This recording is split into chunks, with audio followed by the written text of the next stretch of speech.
This brings up the question, why did Capcom not let the original studio make the prequel?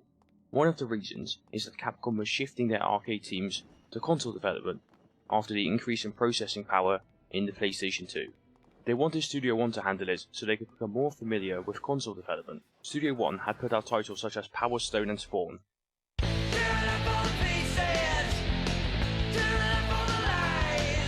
These games, whilst well made and receiving good reviews, were completely different from a third-person hack and slash.